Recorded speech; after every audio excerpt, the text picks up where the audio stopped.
Diffusé depuis le centre de conférence de Temple Square à Salt Lake City en Utah, voici la session du samedi soir de la 195e conférence générale d'octobre de l'Église de Jésus-Christ des Saints des Derniers Jours, avec des orateurs choisis parmi les dirigeants de l'Église. La musique de cette session sera interprétée par un chœur multiculturel de membres de l'Église d'Utah. Cette émission est diffusée à titre de service public par Bonneville Distribution. Elle peut être utilisée à des fins personnelles et non commerciales au foyer, en famille ou dans le cadre de l'Église. Quentin Cook, du Collège des 12 Apôtres, dirigera cette session.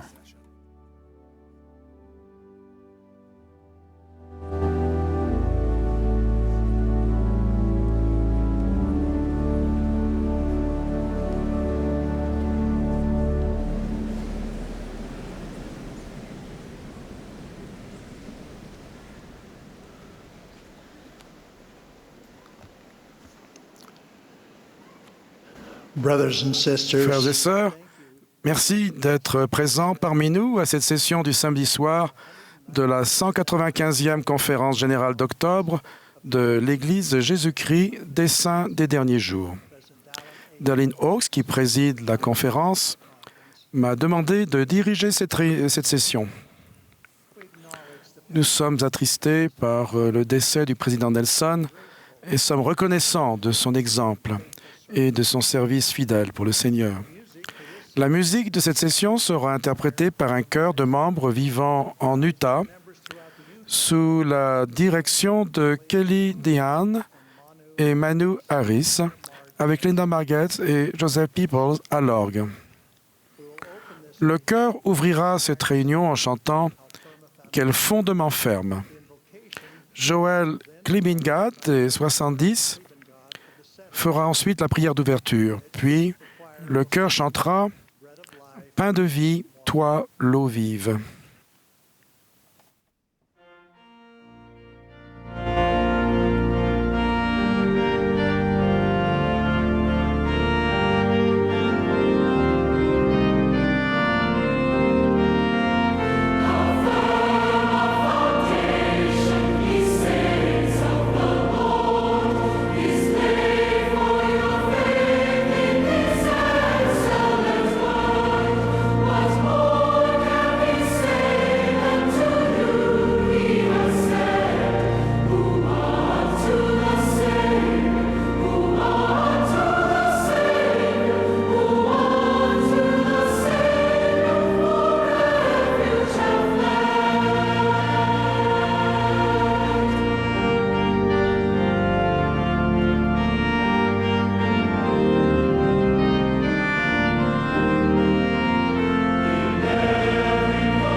Our dearest, Notre très cher Père Céleste, Nous venons vers toi en toute humilité pour te demander de nous aider à ne pas t'oublier, ni ton Fils, ni cet évangile rétabli.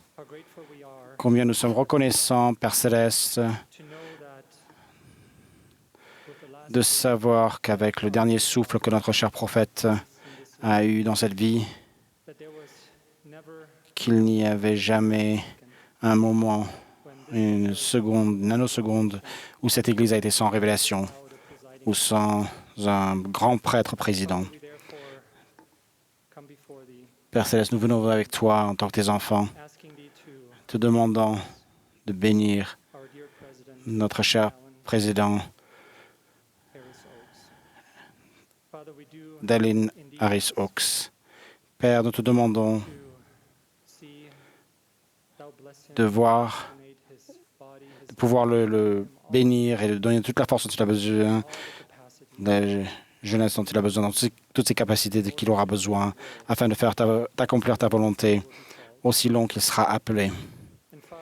Et Père, sachant que derrière chaque homme est encore une femme merveilleuse, nous te demandons de bénir son épouse, Sœur Kristen Oaks, qui aura le privilège et peut-être le fardeau de le soutenir et de le partager, pas seulement avec l'Église, mais avec le monde entier.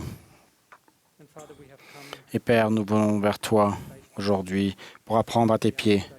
Nous demandons que ton esprit puisse être sur les orateurs. Et nous prions, Père, que tu puisses nous bénir avec des sentiments de ton amour que tu as pour nous et que, basé sur cet amour, nous puissions le partager et que nous puissions avoir la foi en ton Fils Jésus-Christ afin d'avoir une repentance joyeuse et sincère. Père, nous dédions cette conférence entre tes mains aimantes et nous le faisons au nom sacré de notre Sauveur Jésus-Christ. Amen.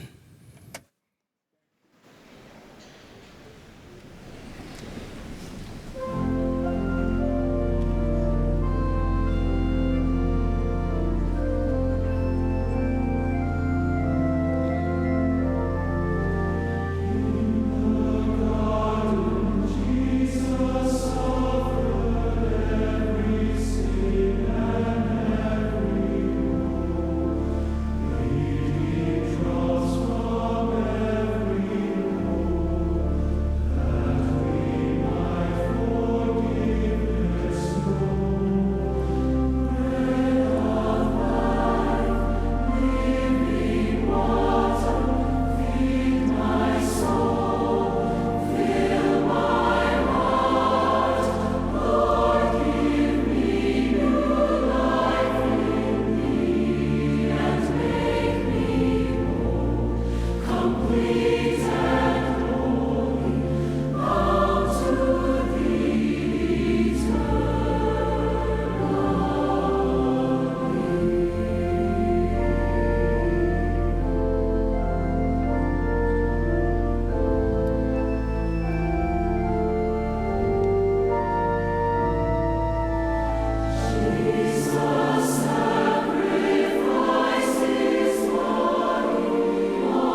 Nous aurons à présent le plaisir d'entendre Patrick Kiran du Collège des 12 Apôtres. Il sera suivi d'Annette Denis, première conseillère dans la présidence générale de la Société de secours. Ensuite, le chœur chantera « Jésus est le chemin glorieux ». Puis, nous entendrons Stephen Barlow et William Jackson des 70.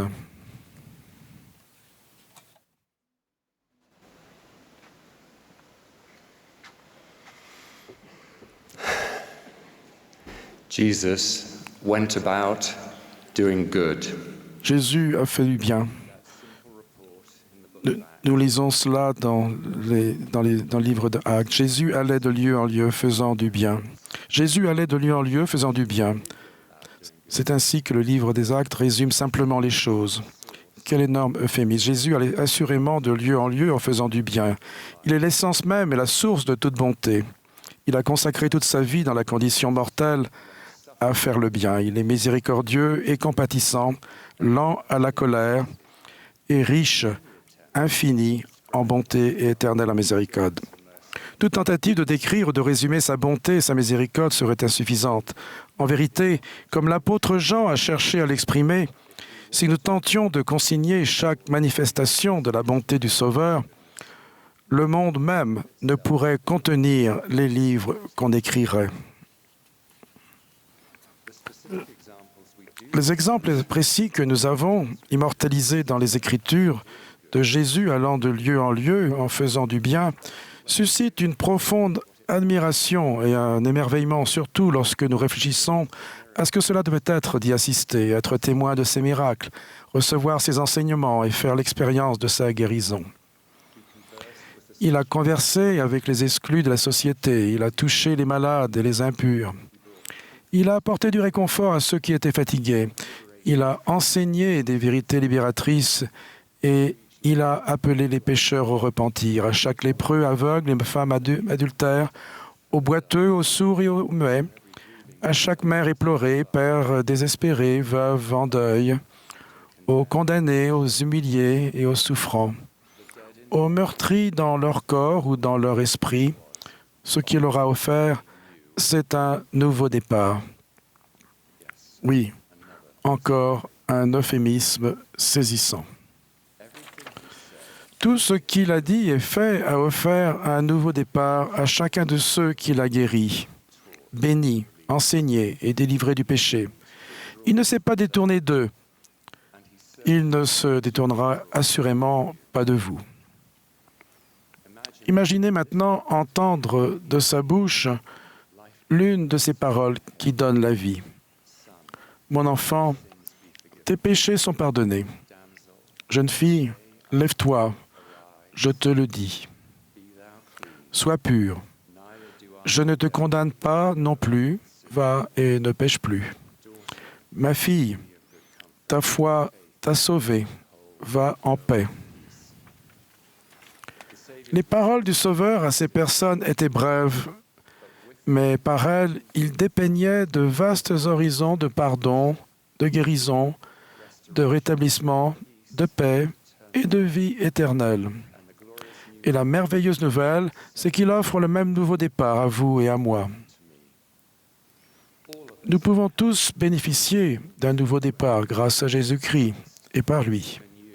Oui, même vous. Les nouveaux départs sont au cœur du plan du Père pour ses enfants. C'est l'Église des nouveaux commencements. C'est l'Église des nouveaux départs.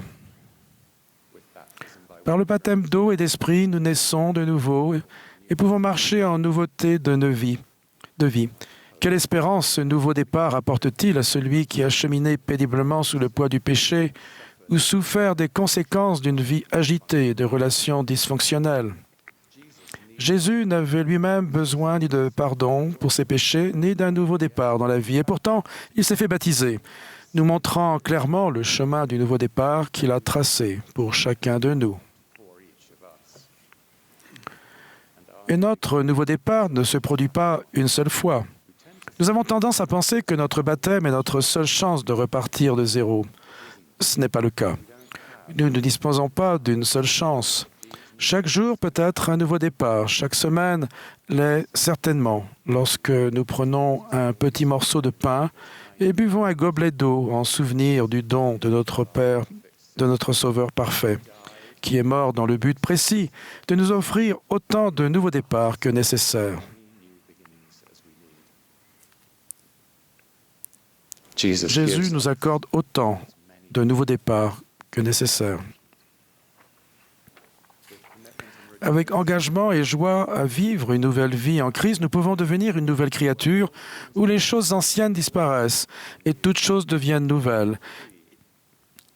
Imaginez quel soulagement cette sorte de nouvelle aube apporte à une âme qui persévère en choisissant continuellement la foi au pouvoir de notre Rédempteur de guérir et de rétablir, malgré les revers écrasants d'une vie dans un monde déchu. Le Sauveur n'a jamais renoncé à son engagement d'accomplir la volonté du Père et de mener à bien sa mission expiatoire divine, même au prix d'une souffrance qui l'a fait trembler, saigner à chaque pore, souffrir de corps et d'esprit, et prier pour ne pas devoir boire la coupe amère. Encore une fois, il nous montrait ce qu'est la persévérance fidèle avec Dieu. Chaque fois que nous contractons une alliance et que nous nous efforçons de la respecter, nous pouvons recevoir un cœur nouveau et une mesure plus abondante d'un esprit nouveau.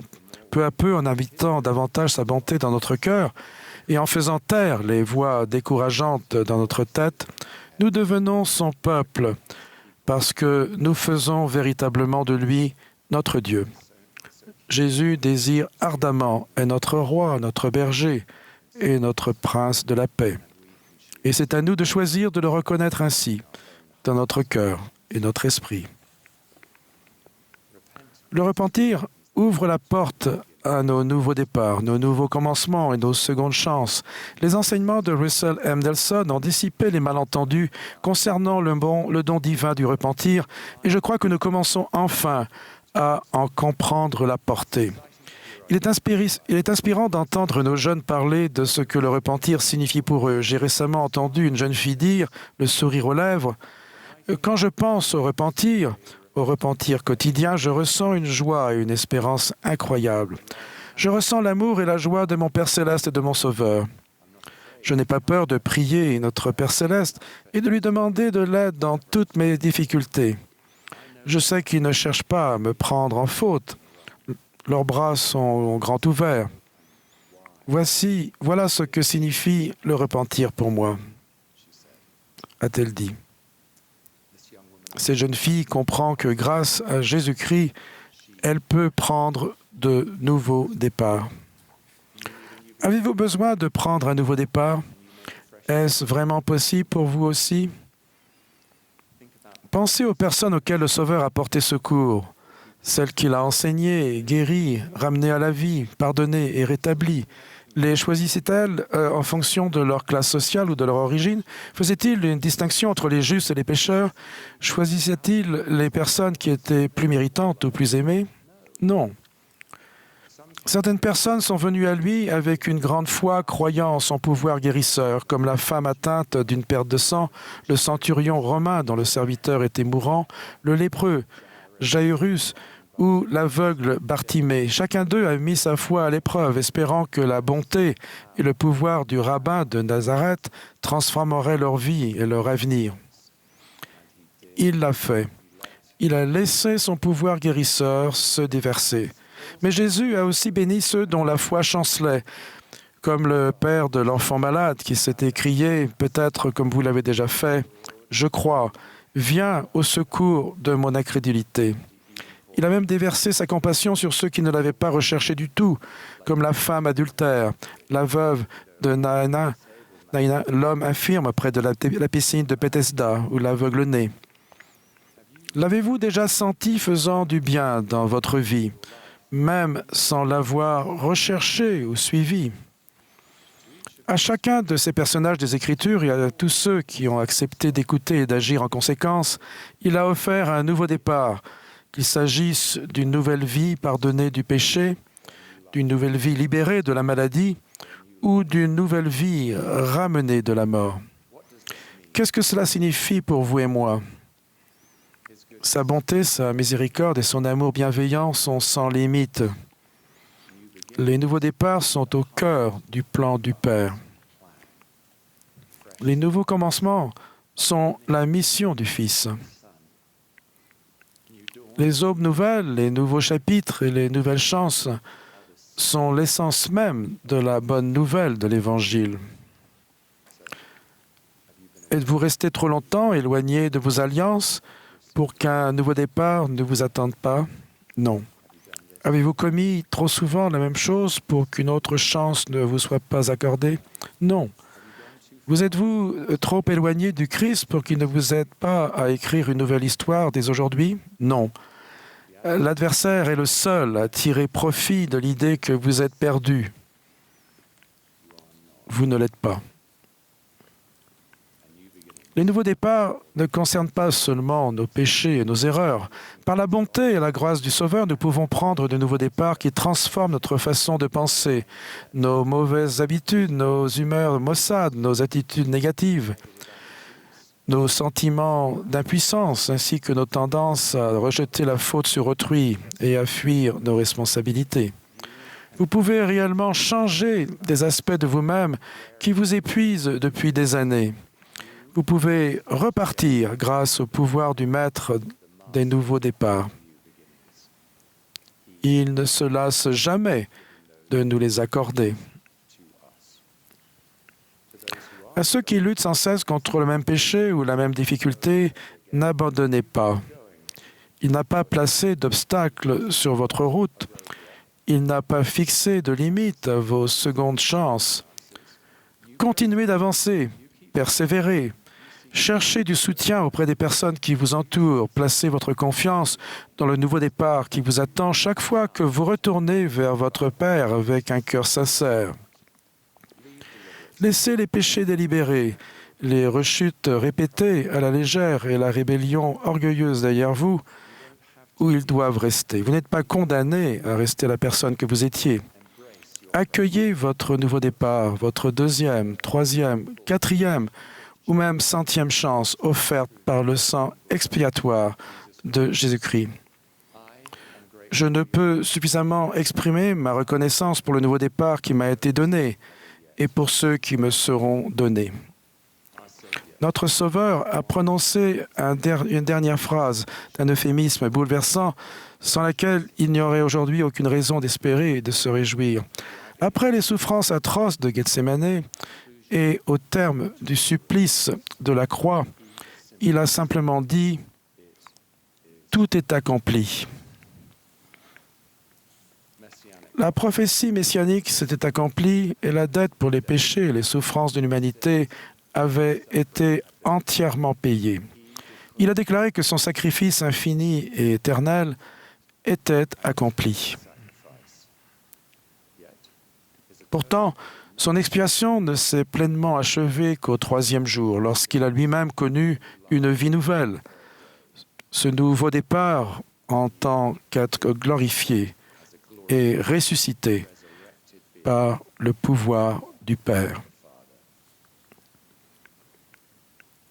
Parce qu'il a toujours fait ce qui était agréable à son Père et parce qu'il a souffert la volonté du Père en tout, vous et moi pouvons prendre de nouveaux départs. Prenez dès aujourd'hui, dès maintenant, votre nouveau départ. Jésus-Christ est l'auteur et le consommateur de notre foi, écrivant avec nous d'innombrables nouveaux chapitres. Il est le commencement et la fin de notre honte et de nos souffrances, et le commencement d'une nouvelle vie en lui, nous permettant de laisser le passé derrière nous et de recommencer par une aube nouvelle, autant de fois que nécessaire.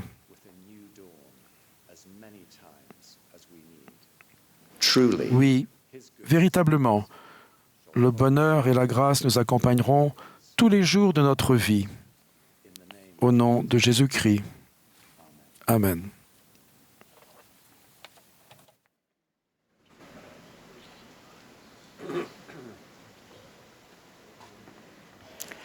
J'ai lu récemment une histoire qui m'a profondément touchée. Cela se passait au USA Masters Track and Field National Championship, une compétition pour les personnes âgées. Un des participants à la course du 1500 mètres, Orville Rogers, était âgé de 100 ans. L'auteur a écrit « Lorsque le coup de pistolet de départ a retenti, les coureurs sont partis. Et Orville s'est immédiatement retrouvé en dernière place où il est resté seul pendant toute la course en se déplaçant très lentement. Le dernier coureur sur la piste, à part Orville, a terminé la course. Orville avait encore 2 tours et demi à faire. Près de 3000 spectateurs sont restés assis, calmement, le regardant faire lentement le tour de la piste, complètement seul, dans un silence inconfortable. Cependant, lorsqu'il a entrepris son dernier tour de piste, la foule s'est levée en l'applaudissant pour l'encourager. Lorsqu'il est entré dans la dernière ligne droite, la foule était en liesse. En entendant les encouragements enthousiastes de milliers de spectateurs, Orville a puisé dans ses dernières réserves d'énergie. La foule a explosé de joie lorsqu'il a franchi la ligne d'arrivée, où l'ont accueilli à bras ouverts les autres athlètes. Humblement et reconnaissant, Orville a salué la foule et a quitté la piste avec ses nouveaux amis. C'était la 5e course d'Orville lors du championnat et dans chacune des autres épreuves, il était également arrivé en dernière place. Certaines personnes auraient été tentées de juger Orville, se disant qu'à son âge, il n'aurait même pas dû participer à la compétition, qu'il n'avait pas sa place sur la piste car à cause de lui, chacune de ces épreuves avait pris beaucoup plus de temps pour tout le monde. Malgré le fait qu'il avait toujours terminé le dernier, Orville avait battu 5 records du monde ce jour-là. Aucune des personnes qui le regardaient courir n'aurait cru que c'était possible. Mais ni les spectateurs ni les autres coureurs n'étaient les juges. Orville n'avait enfreint aucune règle et les organisateurs n'avaient pas abaissé le niveau des exigences. Il avait participé à la même compétition et avait rempli les mêmes exigences que tous les autres coureurs. Toutefois, on avait tenu compte de son niveau de difficulté, en l'occurrence son âge et ses capacités physiques limitées, puisqu'il concourait dans la catégorie des plus de 100 ans. Et dans cette catégorie, il avait battu 5 records du monde. Tout comme il fallait beaucoup de courage à Orville à chaque fois qu'il mettait les pieds sur la piste, cela demande également beaucoup de courage à certains de nos frères et sœurs de s'engager chaque jour dans l'arène de la vie, sachant qu'ils seront peut-être jugés injustement, alors qu'ils font de leur mieux pour suivre le Sauveur et respecter les alliances qu'ils ont contractées avec lui, malgré une adversité décourageante. Peu importe où nous vivons dans le monde, peu importe notre âge, c'est un besoin humain fondamental pour chacun de nous d'éprouver un sentiment d'appartenance, de sentir que nous sommes désirés, que l'on a besoin de nous et que notre vie a un sens et un but, peu importe notre situation ou nos limites. Pendant le dernier tour de piste de la course, la foule a massivement encouragé Orville, lui donnant ainsi la force de continuer. Cela n'avait aucune importance qu'il finisse ce dernier. Pour les athlètes et la foule, c'était beaucoup plus qu'une compétition. De bien des façons, c'était un bel exemple de l'amour du Sauveur en action. Lorsqu'Orville a terminé, ils se sont tous réjouis ensemble. Tout comme le Master Championship, nos paroisses, nos branches et notre famille peuvent être des lieux de rassemblement où nous nous encourageons mutuellement. Des communautés d'alliance motivées par l'amour du Christ les uns pour les autres et consistant à se soutenir les uns les autres, à s'entraider face aux difficultés, à nous fortifier et nous encourager sans jugement. Nous avons besoin les uns des autres. La force divine vient de l'unité et c'est pourquoi Satan veut nous diviser. Malheureusement, pour certains d'entre nous, il peut parfois être difficile, pour diverses raisons, d'assister aux réunions de l'Église. Il peut s'agir de questions spirituelles, d'anxiété sociale ou de dépression. C'est peut-être lié à un pays, une ethnie ou à différents points de vue ou expériences de vie qui font qu'une personne puisse penser qu'elle n'arrivera jamais à s'intégrer. Il pourrait même s'agir de parents en manque de sommeil et épuisés émotionnellement par des bébés et de jeunes enfants, ou de quelqu'un qui est célibataire dans une assemblée remplie de couples et de familles. Ce pourrait être une personne ayant besoin de trouver le courage de revenir à l'Église après des années d'absence, ou rongée par l'idée qu'elle ne sera jamais à la hauteur ni à sa place.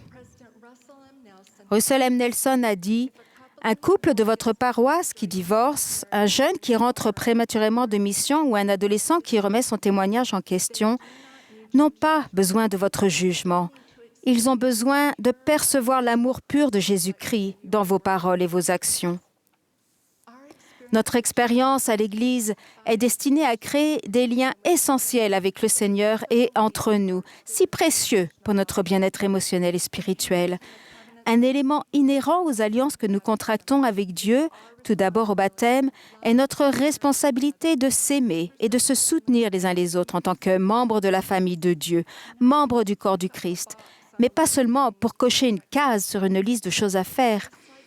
L'amour et le soin que nous prenons les uns des autres à la manière du Christ est d'une nature plus élevée et plus sainte. L'amour pur du Christ est la charité. Russell M. Nelson a enseigné « La charité nous pousse à porter les fardeaux les uns des autres et non à se les amonceler les uns sur les autres. » Le Sauveur a dit « À ceux-ci, tous reconnaîtront que vous êtes mes disciples, si vous avez de l'amour les uns pour les autres. » Russell M. Nelson a ajouté « La charité est la caractéristique principale d'un vrai disciple de Jésus-Christ. » Le message du Sauveur est clair. Ces vrais disciples édifient, élèvent, encouragent, persuadent et inspirent. La façon dont nous nous adressons à d'autres personnes et parlons d'elles importe vraiment. Les enseignements du Sauveur à ce sujet sont très simples. Ils sont résumés dans la règle d'or. Tout ce que vous voulez que les hommes fassent pour vous, faites-le de même pour eux.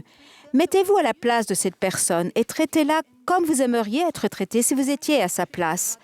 Traiter les autres à la manière du Christ s'étend largement au-delà de notre famille et de nos assemblées. Cela inclut nos sœurs et frères, d'autres confessions ou sans confession du tout, mais aussi ceux qui viennent d'autres pays ou cultures ou qui ont des opinions politiques différentes des nôtres.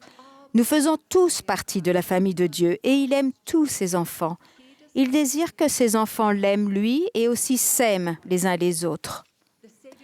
La vie du Sauveur était un exemple d'amour. Il rassemblait et édifiait même ceux que la société a jugés comme parias et impurs.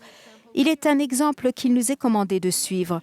Nous sommes ici pour développer les attributs du Christ et devenir un jour comme notre Sauveur.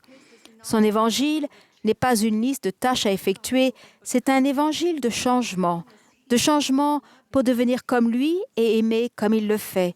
Il veut que nous devenions un peuple de Sion.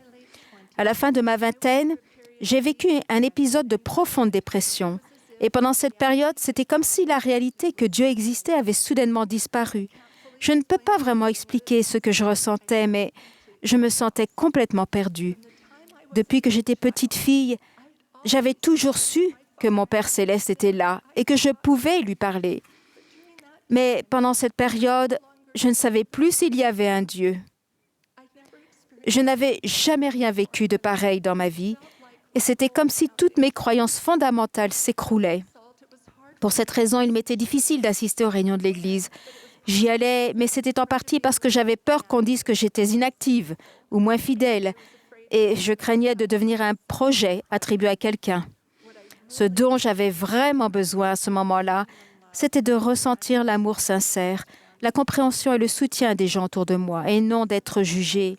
Certaines des suppositions que je redoutais qu'on fasse à propos de moi, je les avais moi-même faites à propos d'autres personnes quand je constatais qu'elles n'assistaient pas régulièrement aux réunions de l'Église. Cette expérience personnelle difficile m'a appris des leçons utiles sur les raisons pour lesquelles il nous est commandé de ne pas nous juger injustement les uns les autres. Y a-t-il parmi nous des personnes qui souffrent en silence, craignant que leur combat caché ne soit découvert parce qu'elles ne savent pas comment les autres réagiraient? Seul le Seigneur connaît pleinement le niveau réel de difficulté avec lequel chacun de nous mène sa propre vie, les fardeaux que nous portons, les difficultés et les obstacles que nous devons affronter que souvent les autres ne voient pas. Lui seul comprend entièrement les blessures qui changent une vie et les traumatismes que certains d'entre nous ont vécus dans le passé et qui nous affectent encore aujourd'hui. Souvent, nous portons même de durs jugements sur nous-mêmes, pensant que nous devrions être beaucoup plus loin sur la piste. Seul le Seigneur connaît pleinement nos limites et notre capacité personnelle, et pour cette raison, il est le seul entièrement qualifié pour juger notre performance. Mes sœurs et mes frères, soyons comme ces spectateurs dans l'histoire d'Orville et encourageons-nous mutuellement sur notre parcours de disciples, peu importe nos situations. Il n'est pas nécessaire d'enfreindre des règles ou de les minimiser. C'est en fait le deuxième grand commandement, aimer notre prochain comme nous-mêmes. Et comme le Sauveur l'a dit, toutes les fois que vous avez fait ces choses à l'un de ces plus petits de mes frères, c'est à moi que vous les avez faites, bonnes ou mauvaises. Il nous a aussi dit, si vous n'êtes pas un, vous n'êtes pas de moi. Dans la vie de chacun de nous, il y aura des moments où nous serons ceux qui ont besoin d'aide et d'encouragement. Engageons-nous dès maintenant à offrir cela les uns aux autres. Cela faisant, nous parviendrons à une plus grande unité et donnerons au Sauveur l'occasion d'accomplir son œuvre sacrée, qui est de guérir et de transformer chacun de nous. À chacun de vous qui avez peut-être l'impression d'être très à la traîne dans la course de la vie, ce voyage dans la condition mortelle, n'abandonnez pas. Il n'y a que le Sauveur qui peut juger pleinement où vous devriez être aujourd'hui, et il est plein de compassion et de justice. Le Sauveur est le grand juge de la course de la vie, et lui seul comprend complètement le niveau de difficulté selon lequel vous courez, ou marchez, ou avancez lentement. Il tiendra compte de vos limites, de votre capacité, de ce que vous avez vécu et des fardeaux cachés que vous portez, ainsi que des désirs de votre cœur. En fait, vous pourriez également être en train de battre des records du monde symboliques. S'il vous plaît, ne perdez pas espoir. Je vous en prie, continuez. Je vous en prie, restez. Vous êtes à votre place. Le Seigneur a besoin de vous et nous avons besoin de vous. Peu importe où vous vivez dans le monde, aussi loin que cela puisse être, n'oubliez jamais que notre Père céleste et votre Sauveur savent tout de vous et vous aiment d'un amour parfait. Ils ne vous oublient jamais. Ils veulent vous ramener à eux. Gardez les yeux sur le Sauveur. Il est votre barre de fer. Ne le lâchez pas. Je témoigne qu'il vit et que vous pouvez lui faire confiance. Je témoigne aussi qu'il vous encourage. Puissions-nous tous suivre l'exemple du Sauveur et nous encourager mutuellement. C'est ma prière au nom de Jésus-Christ. Amen.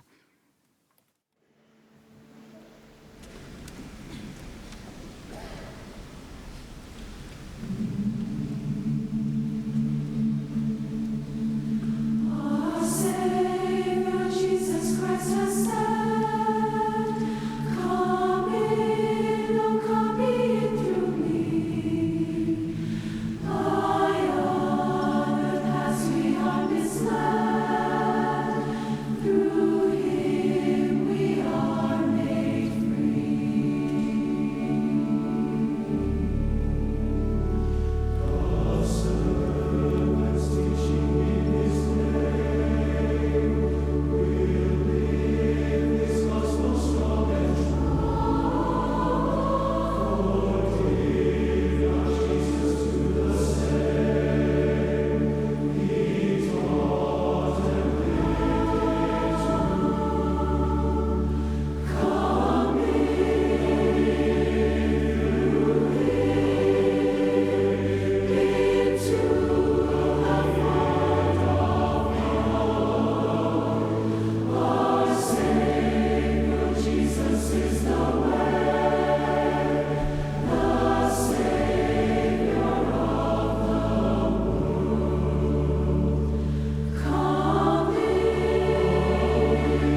In the parable of the prodigal son, Dans la parabole du fils prodigue, le frère aîné a tout d'abord eu de la difficulté à célébrer le retour au foyer de son frère cadet après que celui-ci fit de mauvais choix et dissipa son bien en vivant dans la débauche.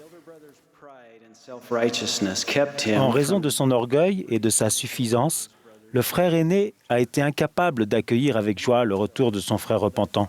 Nous aussi pouvons également rater des occasions d'exprimer à nos êtres chers, par nos paroles et nos actions, que nous les aimons sincèrement. There are many powerful examples in the scriptures Dans of les sincere Écritures, nous trouvons beaucoup d'exemples puissants d'amour sincère offert et reçu. Naomi et Ruth, Amon et le roi Lamoni, le fils prodigue et son père, le Sauveur et ses disciples. Lorsque l'amour est offert librement et reçu sincèrement, il engendre un cercle vertueux où l'amour s'épanouit entre la personne qui l'offre et celle qui le reçoit. L'amour de Dieu est parfait, infini, durable et très doux.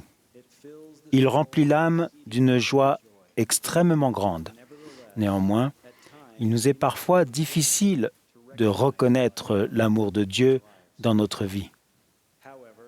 Cependant, notre Père céleste, qui nous aime d'un amour parfait, désire profondément que nous ressentions son amour. C'est pourquoi il nous parle pour que nous comprenions. Il exprimera son amour d'une manière que chacun d'entre nous peut reconnaître. Nous pouvons ressentir l'amour de Dieu lorsque nous observons les beautés de la nature ou lorsque nous recevons des réponses à nos prières ou encore lorsque des pensées nous viennent à l'esprit au moment précis où nous en avons besoin ou même lorsque nous vivons de beaux moments de joie. La plus grande manifestation de l'amour de notre Père céleste pour nous, celle qui fait vibrer notre esprit et notre cœur, est d'avoir permis à son Fils bien-aimé d'offrir sa vie comme rédempteur du monde. Comme le frère aîné du Fils prodigue, nous nous concentrons souvent sur nous-mêmes. Nous sommes si préoccupés à rechercher des preuves de l'amour de Dieu pour nous que nous ressentons de la frustration lorsque nous ne les voyons pas. Un beau paradoxe, toutefois, c'est que plus nous mettons d'efforts à montrer notre amour pour Dieu, plus il nous devient facile de reconnaître son amour pour nous. C'est peut-être la raison pour laquelle, lorsqu'on a demandé au Sauveur quel est le plus grand commandement, il a répondu par cette invitation simple et importante. Tu aimeras le Seigneur ton Dieu de tout ton cœur, de toute ton âme et de toute ta pensée.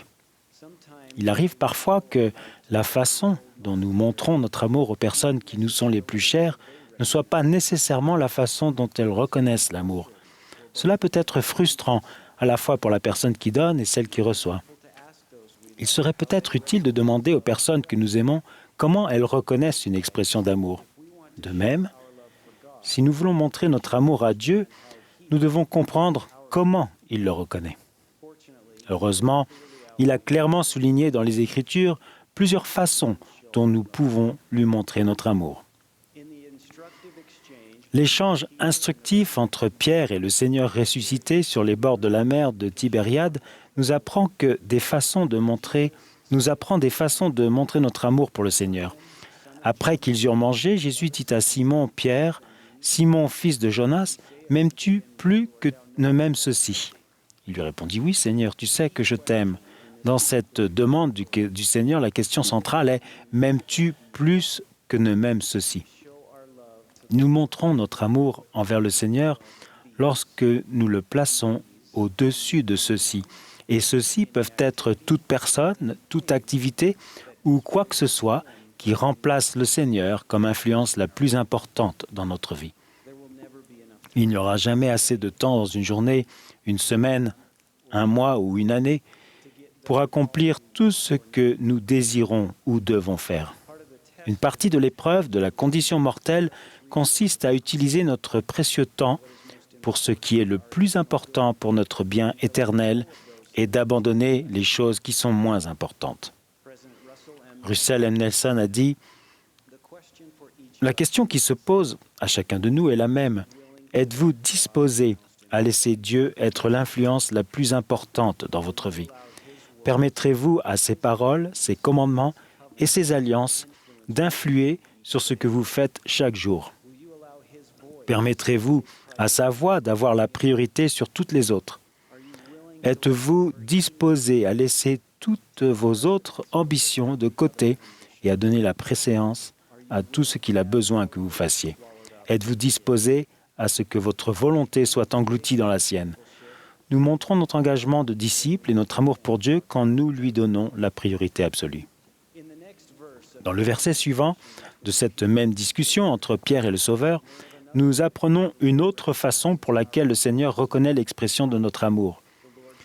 Le Seigneur lui dit une seconde fois, « Simon, fils de Jonas, m'aimes-tu » Pierre lui répondit, « Oui, Seigneur, tu sais que je t'aime. » Jésus lui dit, « Fais paître mes brebis. » Nous montrons notre amour pour notre Père céleste lorsque nous servons, écoutons, aimons ou édifions ses enfants.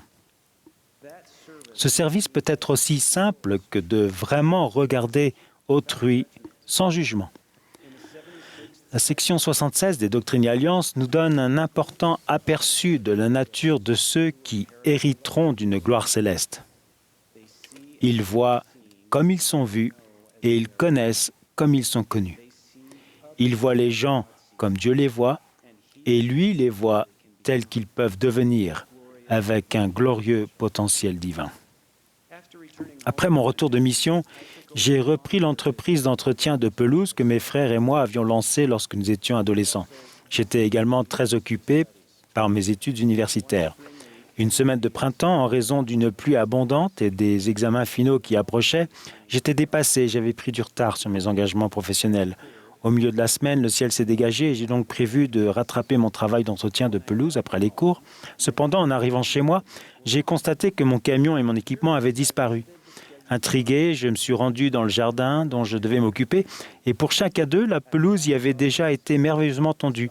Dans le dernier jardin sur la liste, j'ai aperçu mon frère cadet passant la tondeuse. Il m'a vu, m'a souri et m'a salué de la main.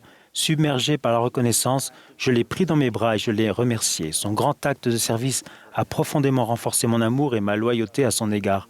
Se servir mutuellement est une façon indéniable de montrer notre amour pour Dieu et son Fils bien-aimé.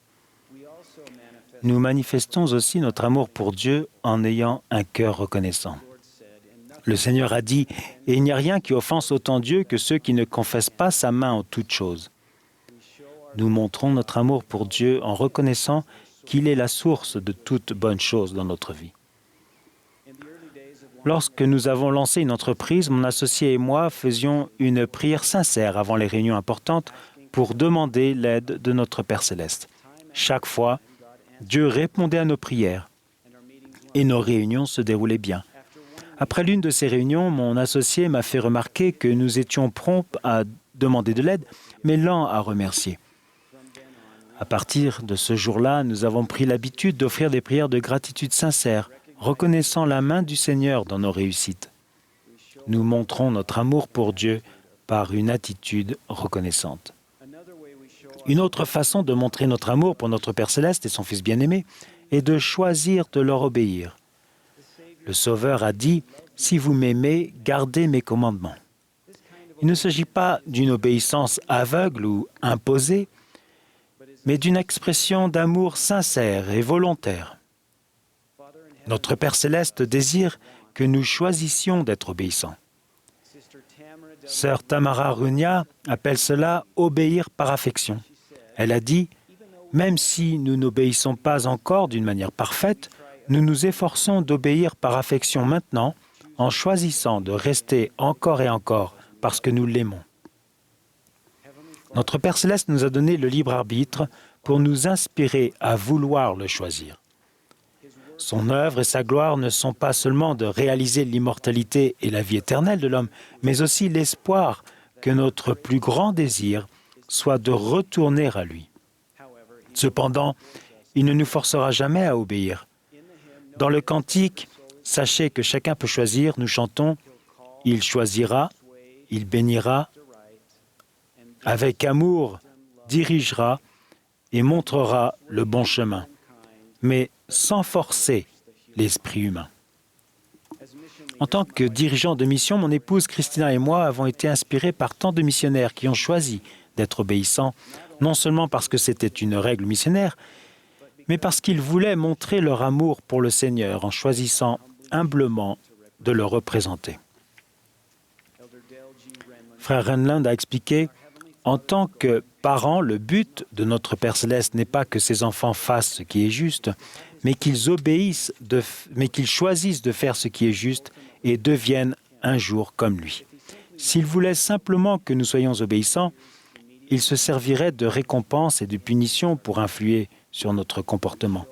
Nous montrons notre amour pour Dieu lorsque nous choisissons de lui obéir.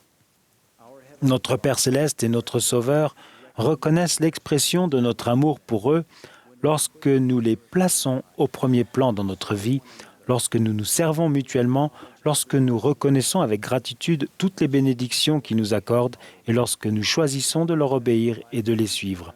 Je témoigne que chacun de nous est vraiment un enfant de Dieu et que son amour pour nous est parfait. Je témoigne qu'il aspire à ce que nous ressentions son amour par des moyens que nous pouvons reconnaître et comprendre. Et le merveilleux paradoxe, c'est que nous ressentirons son amour pour nous encore plus intensément en montrant notre amour pour lui. Au nom de Jésus-Christ, Amen.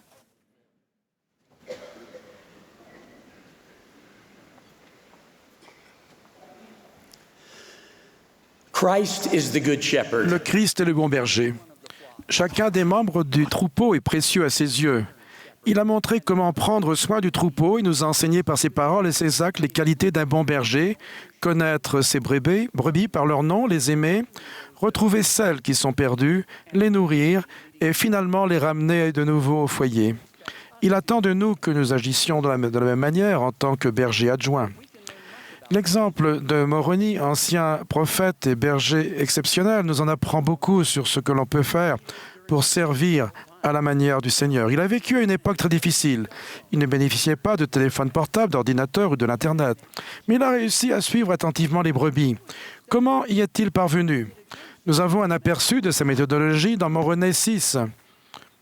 Nous y lisons que les membres étaient comptés parmi le peuple de l'Église du Christ et leurs noms étaient pris pour qu'on se souvînt d'eux et qu'on les nourrit de la bonne parole de Dieu pour les garder dans la voie droite. Et les membres de l'Église se réunissaient souvent pour jeûner, pour prier et pour se parler l'un à l'autre du bien-être de leur âme. Pour Moroni, tout était une question de personne, de nom. Il a mis en pratique le principe de dénombrer et de rendre compte afin qu'on se souvienne de tous. Il remarquait ceux qui étaient en difficulté ou qui erraient, permettant ainsi aux saints de discuter de leur bien-être en conseil. Comme le berger qui a laissé les 99 autres brebis en sécurité, j'en suis certain, pour aller à la recherche de celles qui étaient perdues, il nous est demandé d'être tout aussi attentifs à nos troupeaux, de les compter, de nous souvenir d'eux et de faire de même. Quand j'étais dirigeant de mission en Inde, je me souviens d'avoir demandé à un jeune président de branche quels étaient ses objectifs pour l'année à venir. Notamment, combien d'hommes allez-vous préparer à recevoir la prêtrise de Melchizedek? Il a répondu immédiatement 7. Je me demandais d'où il avait bien pu tirer, comme par magie, un nombre si précis. Avant que je puisse répondre, il a sorti une feuille de papier sur laquelle étaient écrits, sur le côté, les chiffres d'1 à 7. Sur les 5 premières lignes, on lisait les noms de personnes déjà identifiées que son collège d'anciens et lui allaient inviter et encourager à recevoir la bénédiction de la prêtrise. Bien sûr, j'ai voulu en savoir plus sur les lignes 6 et 7 restées vides. Secouant la tête avec sympathie, il m'a dit « Oh frère, nous allons certainement baptiser au moins 2 hommes au début de l'année qui pourraient avoir la prêtrise d'ici la fin de l'année. » Ce dirigeant remarquable comprenait le principe de dénombrer et à rendre compte. Le Christ a organisé son Église de telle sorte qu'il soit difficile d'oublier une âme, car chacune lui est chère. Dans une paroisse, chaque membre, quel que soit son âge ou son genre, est entouré de nombreux intendants, des bergers, qui ont la tâche de veiller sur lui et de se souvenir de lui. Un jeune homme, par exemple, bénéficie du soutien de nombreuses personnes désignées pour veiller à son bien-être, un épiscopat, des frères de service pastoral, des consultants adultes pour les jeunes, des instructeurs du séminaire, des présidences de collège et d'encore d'autres, qui servent tous de filet de sécurité solidement accrochés sous ce jeune pour le rattraper s'il tombe. Même si un seul filet est correctement positionné, ce jeune homme sera en sécurité, remarqué, et on se souviendra de lui. Pourtant, souvent, il n'y a pas le moindre filet en place. Les gens s'égarent régulièrement dans le brouillard de ténèbres et personne ne s'en aperçoit. Comment pouvons-nous devenir de meilleurs bergers? Nous pouvons apprendre à dénombrer et rendre compte. L'Église nous fournit des rapports et des outils pour faire exactement cela, nous souvenir. Le rapport trimestriel en est un excellent exemple. Il nous permet de dénombrer chaque membre, de rendre compte de sa situation à plusieurs reprises et de remarquer ceux qu'on ne voit plus ou qui ont besoin de notre aide et notre amour. La liste d'actions et d'entretiens à mener identifie les personnes qui ont actuellement besoin de notre attention, de même que le rapport sur le statut des recommandations pour le temple et d'autres rapports. Ces outils de dénombrement et de compte-rendu nous permettent de nous focaliser sur les personnes. Qui a besoin d'un appel, d'un avancement dans la prêtrise ou d'aide pour apporter le nom d'un ancêtre au temple? Qui pourrions-nous aider à se préparer à une mission à plein temps? Qui n'a-t-on pas vu ce mois-ci? Ces outils nous permettent de nous souvenir des personnes.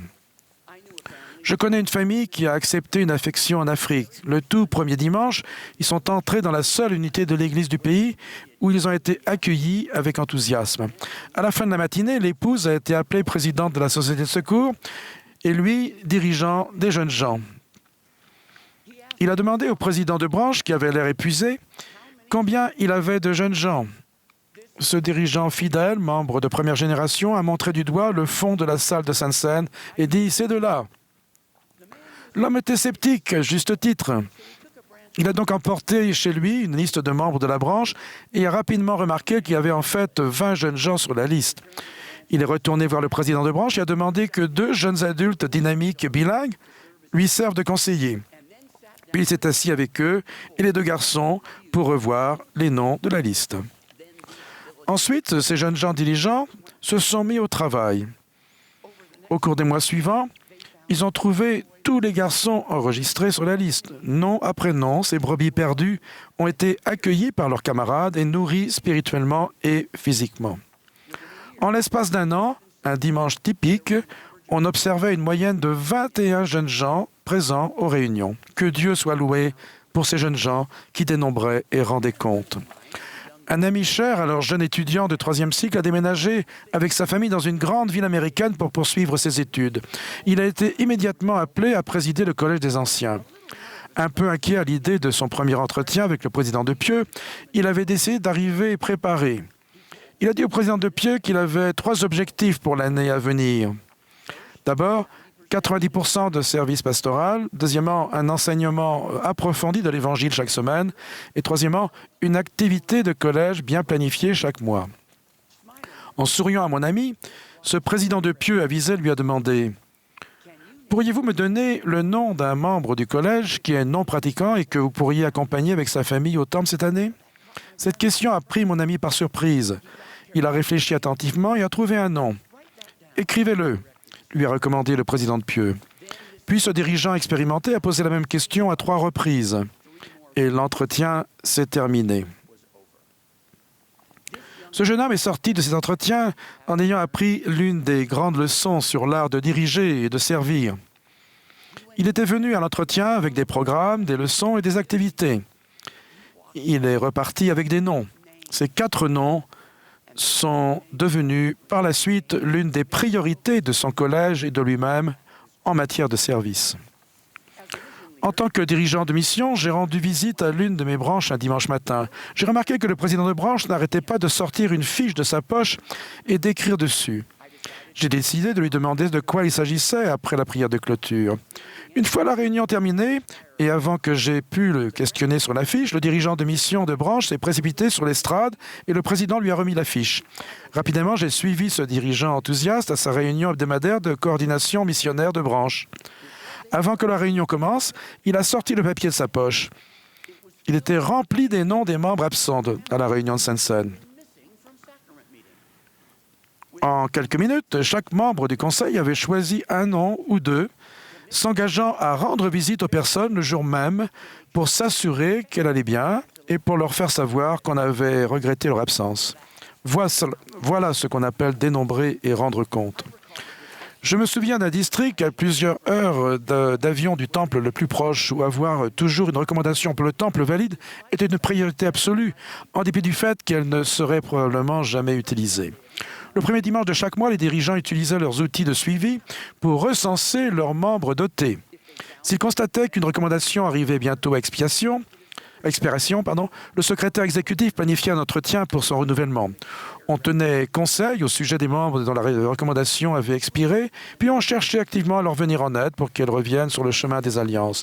J'ai demandé combien de membres dotés avaient une recommandation valide. La réponse a été un stupéfiant 98,6%. Lorsque j'ai demandé ce qu'il en était des 6 personnes dont la recommandation avait expiré, les dirigeants ont pu me donner le nom et m'ont décrit les efforts déployés pour les ramener. Il y a quelques années, ma famille et moi sommes retournés vivre aux États-Unis. Nous étions enthousiastes à l'idée d'assister aux réunions de l'Église ici, après 26 années extraordinaires passées dans des unités plus petites et plus isolées. J'ai été appelé comme missionnaire de paroisse. Nous avions un excellent dirigeant de mission de paroisse et nous faisions des choses enthousiasmantes et instruisions des gens merveilleux. J'ai demandé à assister à une réunion du conseil de paroisse pour observer les échanges et obtenir de l'aide avec les amis avec lesquels nous travaillions. À ma surprise, la discussion s'est limitée à une activité de paroisse à venir. Après la réunion, j'ai abordé le dirigeant de mission de paroisse et lui ai fait remarquer qu'il n'avait pas eu l'occasion de faire un rapport au sujet de nos amis. Sa réponse: « Oh, je n'ai jamais l'occasion de faire un rapport. » J'ai comparé cela à une réunion du conseil de branche à Lahore, au Pakistan, à laquelle j'avais assisté quelques semaines auparavant. Ce petit groupe de personnes s'était assis ensemble autour d'une petite table pour ne parler que de personnes, de noms. Chaque dirigeant avait fait rapport de son attendance et des personnes et des familles qui le préoccupaient. Tous avaient eu l'occasion d'exprimer leurs idées sur les meilleures façons de servir les personnes dont il était question. Des plans avaient été élaborés et des tâches données. Quelle merveilleuse leçon de la part de nos frères et sœurs de la première génération sur la manière de dénombrer et de rendre compte nominativement. Dans l'Église de Jésus-Christ, nous avons reçu par l'intermédiaire des prophètes passés et actuels et par le modèle établi par notre Sauveur des instructions sur la manière de servir. Nous prenons des noms, nous nous souvenons des personnes et nous tenons conseil sur le bien-être des âmes. Les dirigeants qui font cela ne seront jamais à court de points à l'ordre du jour de leur réunion de conseil. Le principe de dénombrer et de rendre compte fonctionne. C'est la manière du Seigneur. Nous pouvons faire mieux.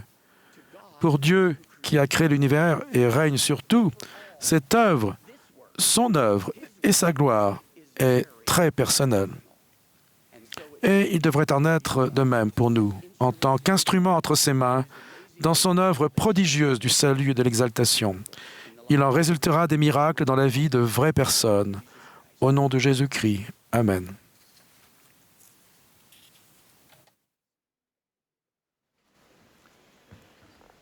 Nous remercions le chœur, ses directeurs et ses organistes pour la belle musique qu'ils ont interprétée. Nous sommes reconnaissants pour l'Esprit du Seigneur que nous avons ressenti ce soir. Nous vous rappelons que la diffusion nationale de l'émission Musique et Paroles Inspirantes aura lieu demain matin de 9h30 à 10h, heure des Rocheuses.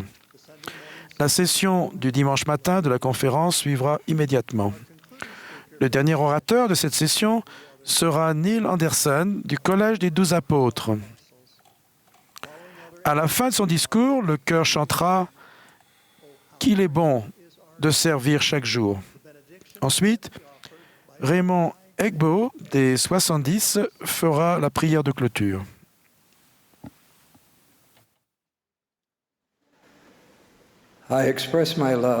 J'exprime mon amour pour le président Russell M. Nelson et ma reconnaissance pour l'influence qu'il a eue sur chacun d'entre nous. Et dans tous nos noms, je remercie Dieu pour la vie noble de frère Dallin H. Oaks. Année après année, je ressens un amour de plus en plus grand pour notre Sauveur Jésus-Christ et pour son expiation miséricordieuse. Son sacrifice est suprême par lequel il a remporté la victoire sur la mort et le péché est la contribution la plus importante de toute l'histoire de l'humanité.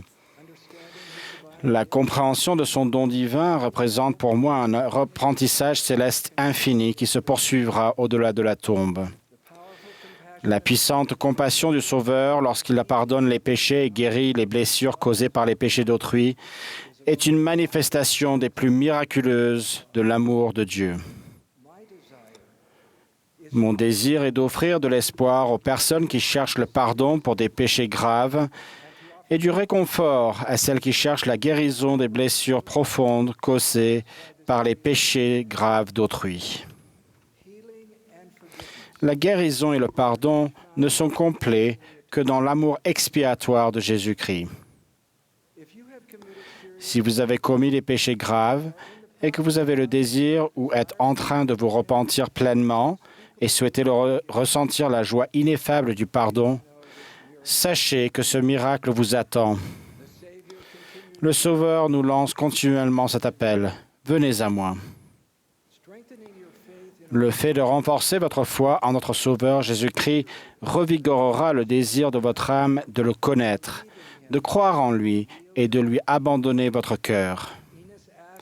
Concernant son propre pardon, Enos a demandé « Seigneur, comment cela se fait-il » Le Seigneur a répondu « À cause de ta foi au Christ, que tu n'as encore jamais entendu ni vu. » Moroni a ajouté « Si vous vous refusez toute impiété et aimez Dieu de tout votre pouvoir, de toute votre pensée et de toute votre force, alors sa grâce vous suffit.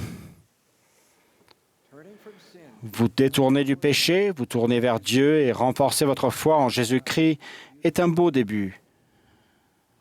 Soumettre humblement votre volonté à Dieu implique de confesser vos péchés graves à votre évêque ou votre président de branche. Mais votre pardon complet vient du Sauveur.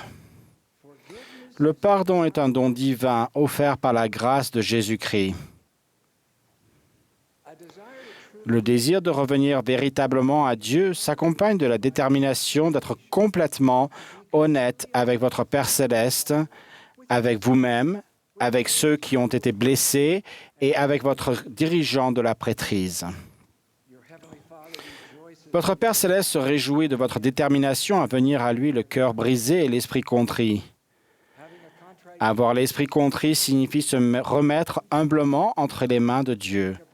Avoir le cœur brisé produit ce que l'apôtre Paul décrit comme la tristesse selon Dieu, un profond désir de l'âme de revenir à lui, quel qu'en soit le prix.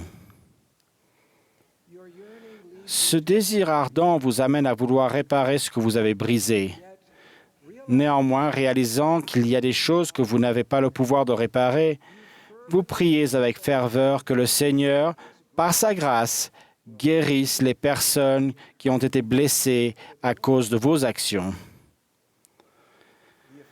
Les effets d'un péché grave sur autrui sont souvent douloureux et difficiles à surmonter. Suivez-vous l'exemple des fils de Mosia qui s'efforçaient avec zèle de réparer tout le mal qu'ils avaient fait? Parlez avec des personnes que vous respectez de ce que vous ne voyez peut-être pas. Alors que je préparais ce discours, j'ai reçu un courriel inattendu d'un homme qui était en train de se repentir et qui désirait revenir à l'Église. Son ex-femme souffrait encore de la perte de leur mariage éternel, des difficultés liées aux enfants, de la perte de sécurité financière, de l'incapacité à faire face aux dépenses et du sentiment profondément oppressant d'avoir été trahi. Il m'a raconté que son dirigeant de la prêtrise s'était senti poussé à lui demander de réfléchir, à l'aide de la prière, ce qu'il pouvait faire de plus pour son ex-femme et ses enfants. Avec sa permission, je vais vous lire une partie de son courriel. J'ai d'abord pensé que l'argent que j'avais donné lors du divorce était plus que généreux, mais mon président de branche m'a encouragé à jeûner et à prier à ce sujet.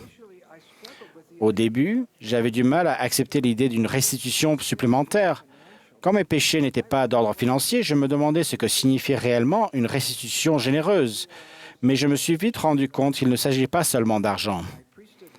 Mes dirigeants de la prêtrise ont parlé avec mon ex-femme et mes enfants et se sont rendus compte qu'ils étaient toujours en difficulté et qu'ils n'étaient pas guéris. Mon nouvel objectif était d'avancer avec foi. J'ai simplement exprimé mon désir d'aider sans aucune condition. J'ai décidé d'envoyer à mon ex-femme un montant spécifique à chaque bulletin de paie. Ce montant représentait une part importante de mon salaire net. Juste avant d'effectuer le premier versement, le Seigneur m'a fait comprendre que je devais payer le double de ce montant. J'ai appris que la restitution n'est pas seulement une question d'argent. Il s'agit de consacrer humblement ma vie au Seigneur. L'argent aide à remplacer ce que j'ai pris à ma famille à cause de mes mauvais choix. Il s'agit de faire et de tenir des promesses sans rien attendre en retour et de l'aider à ne pas se soucier des factures afin qu'elle puisse rechercher la compagnie de l'Esprit.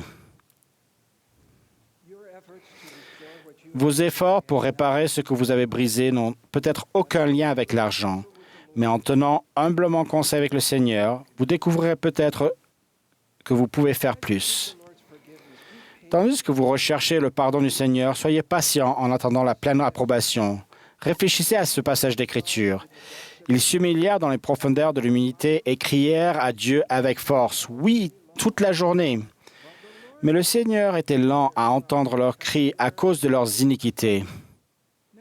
Néanmoins, le Seigneur entendit leurs cris et commença à alléger leur fardeau.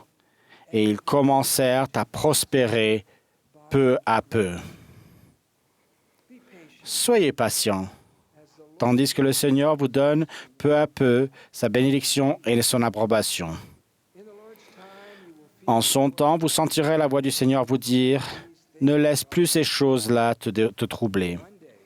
Un jour, si vous continuez à vous tourner vers le Sauveur, votre Père céleste enlèvera la culpabilité de votre cœur par les mérites de son Fils. À vous qui avez été injustement blessés par les péchés graves d'une autre personne, je désire exprimer l'amour et la compassion du Sauveur, son réconfort et sa paix. Le Sauveur est conscient de la tristesse que vous avez ressentie, du chagrin, de la perte, du sentiment étouffant de trahison et de l'effondrement de la vie que vous pensiez mener. Je vous donne mon assurance absolue qu'il vous connaît et vous aime. Tendez la main vers lui. Il est votre réconfort et votre force. Il enverra ses anges pour vous soutenir. Quand votre douleur disparaîtra-t-elle? Quand votre chagrin sera-t-il apaisé et les souvenirs indésirables oubliés? Je ne sais pas. Mais je sais ceci. Il a le pouvoir de faire naître la beauté à partir des cendres de votre souffrance. Nos chers frères et sœurs de Grand Blanc au Michigan, grâce à leur foi infaillible en Jésus-Christ, faisant preuve de courage et d'altruisme, ont reçu et continueront de recevoir la paix et l'amour incomparables de notre Sauveur en abondance pendant les semaines et les mois à venir. Si vous continuez à placer votre confiance en lui, vos nuages obscurcis et vos sanglots angoissés dans la nuit se transformeront en un flot de larmes de joie et en paix dans la lumière du matin.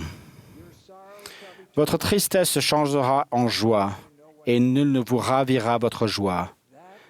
Ce moment viendra. Je témoigne qu'il viendra. On peut trouver l'amour expiatoire de Jésus-Christ dans les situations les plus difficiles. Néanmoins, nous avons tous constamment besoin de la grâce expiatoire de notre Sauveur. Dallin H. Oaks a enseigné, grâce à l'expiation qu'il a accomplie dans la condition mortelle, notre Sauveur peut réconforter, guérir et fortifier tous les hommes et toutes les femmes de partout. Mais je crois qu'il ne le fera que pour les personnes qui le cherchent et demandent son aide. Humiliez-vous devant le Seigneur et il vous élèvera. Nous nous qualifions pour cette bénédiction quand nous croyons en lui et prions pour recevoir son aide. Mon cher ami et autorité générale émérite Robert E. Wells, aujourd'hui âgé de 97 ans, m'a donné la permission de raconter l'expérience qu'il a vécue il y a plus de 60 ans. Alors qu'il vivait au Paraguay en 1960 et travaillait comme banquier international, Robert Wells, alors âgé de 32 ans, et sa femme Meryl, étaient tous deux aux commandes d'un avion différent entre l'Uruguay et le Paraguay, tandis qu'ils rentraient chez eux. Passant à travers des nuages, Robert et Meryl ont perdu le contact visuel et radio l'un avec l'autre. Robert a atterri rapidement et a appris que l'avion de sa femme s'était écrasé. Ni sa femme, ni les deux amis qui volaient avec elle n'avaient survécu. Ses enfants, âgés de 7, 5 et 2 ans, étaient chez eux à Asunción. Frère Wells a décrit son chagrin. Les mots seront toujours insuffisants pour exprimer la douleur qui s'est emparée de moi, consumant mes émotions et engourdissant mes sens. Des larmes de tristesse profonde ne cessaient de couler.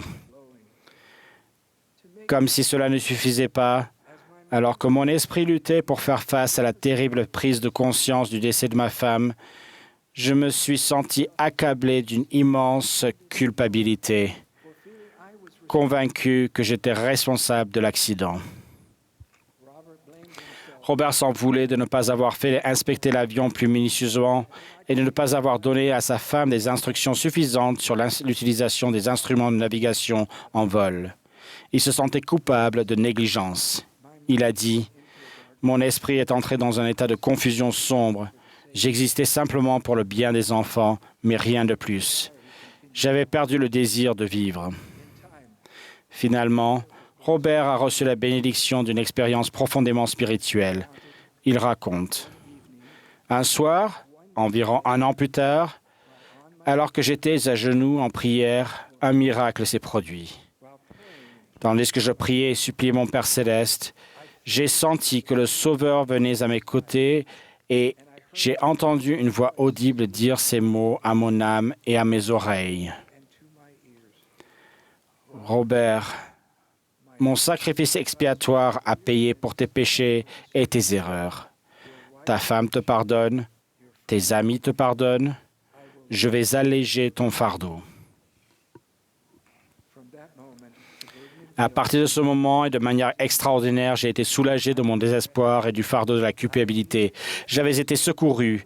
J'ai immédiatement compris la puissance universelle de l'expiation du Sauveur et qu'elle s'appliquait directement à moi. J'ai ressenti une lumière et une joie que je n'avais jamais connues auparavant. J'avais reçu un don immérité, le don de la grâce du Seigneur. Je n'avais aucun mérite. Je n'avais rien fait pour justifier une telle faveur, mais il me l'a quand même accordé. Frères et sœurs, puissions-nous être tous sanctifiés dans le Christ par la grâce de Dieu, grâce à l'effusion du sang du Christ, devenant saints sans tache. Je témoigne de l'amour, de la miséricorde et de la grâce de notre Sauveur et Rédempteur. Il vit. Nous lui appartenons. Nous sommes enfants de l'Alliance. Si nous croyons en lui, le suivons et lui faisons confiance, il nous délivrera de nos peines et de nos péchés. Puis, après cette vie mortelle, dans la maison de son Père, nous vivrons avec lui toujours et à jamais. Au nom de Jésus-Christ. Amen.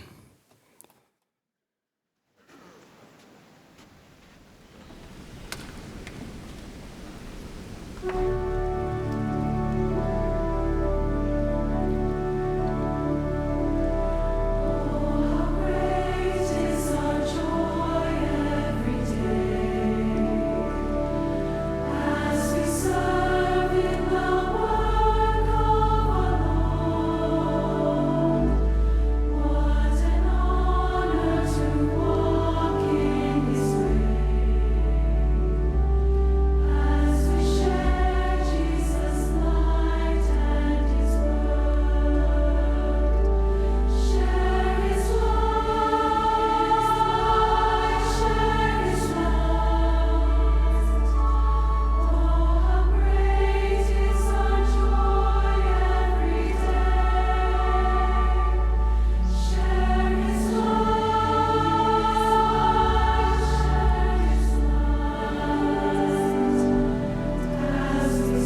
Our Father in heaven, Cher Père céleste, à la conclusion de cette session de la conférence, nous inclinons la tête devant toi pour te remercier pour les principes que nous avons appris au pied de ton prophète. Nous te remercions pour l'esprit que tu as fait reposer sur nous. Et dans nos cœurs, nous avons ressenti la joie. Nous exprimons notre gratitude, Père céleste, pour ton esprit. Nous avons ressenti ton esprit. Nous te remercions pour les messages que nous avons entendus et tous ceux qui ont pu suivre cette conférence dans le monde entier. Et ton esprit les a touchés. Nous demandons de bien vouloir bénir ceux qui ont écouté, afin qu'ils reçoivent ces enseignements, qu'ils soient touchés et qu'ils suivent les directions que tu nous as données par l'intermédiaire de ton prophète. Père, alors que nous quittons cet endroit, nous te demandons d'être miséricordieux, de bénir ces paroles dans notre cœur, afin que nous puissions mettre en pratique ce que nous avons entendu. Nous te demandons que tu continues à nous aider à rester fermes dans la cause du Christ. Nous t'aimons, Père céleste. Nous prions que nous soyons capables par le désir de notre cœur et les choses que nous avons, que nous ferons, que nous exprimons notre amour pour ton Fils Jésus-Christ et ton prophète, jour et nuit, qu'il nous aide jour et nuit pour venir à lui, afin qu'il vienne à lui avec les choses que tu nous as enseignées. C'est les bénédictions, Père, que nous demandons au nom de Jésus-Christ. Amen.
Vous venez d'assister à la session du samedi soir de la 195e conférence générale d'octobre de l'Église de Jésus-Christ des Saints des Derniers Jours.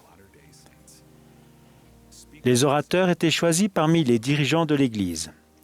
La musique de cette session a été interprétée par un chœur multiculturel de membres de l'Église d'Utah. Tout le monde est invité à regarder et à faire connaître les messages de cette conférence et des conférences précédentes disponibles sur le site churchofjesuschrist.org. Cette émission est diffusée à titre de service public par Bonneville Distribution. Elle peut être utilisée à des fins personnelles et non commerciales, au foyer, en famille ou dans le cadre de l'Église. Copyright 2025, Intellectual Reserved, Incorporated. Tout droit réservé.